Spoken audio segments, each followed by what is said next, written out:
বিসমিল্লাহির রহমানির রহিম। আসসালামু আলাইকুম। সিএম অবস্থায় স্বপ্নদোষ ও সহবাস। সিএম অবস্থায় কখনো কখনো আলস্য ভাব দেখা দেয়, ফলে কোনো কোনো সিএম পালনকারী দিনে ঘুম পায়। ওই ঘুমানো অবস্থায় কারো কারো স্বপ্নদোষ হয়ে যায়। এরূপ সিএম পালনকারী সম্পর্কে রাসূল সাল্লাল্লাহু আলাইহি ওয়াসাল্লাম বলেন, সিংহা লাগানো, বমি ও স্বপ্নদোষ সিএম নষ্ট করে না। সিএম অবস্থায় স্বপ্নদোষ হলে সিএম নষ্ট হয় না, কিন্তু শরীর নাপাক হয়ে যায়। তাই যত তাড়াতাড়ি সম্ভব গোসল করে পাক সাফ হতে হবে।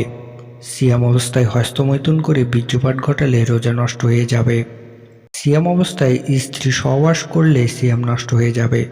ওই সিয়াম পালনকারীকে শরীয়ত অনুযায়ী জরিমানা স্বরূপ একটি ক্রীতদাস স্বাধীন করতে হবে, নতুবা ধারাবাহিকভাবে একাধিক ক্রমে তাকে 2 মাস রোজা রাখতে হবে। অন্যথায় তাকে 60 জন মিসকিনকে খাওয়াইতে হবে। এরকম নতুন নতুন ভিডিও পেতে চ্যানেলটি সাবস্ক্রাইব করে পাশে থাকা বেল বাটনটি অন করে রাখুন। ধন্যবাদ।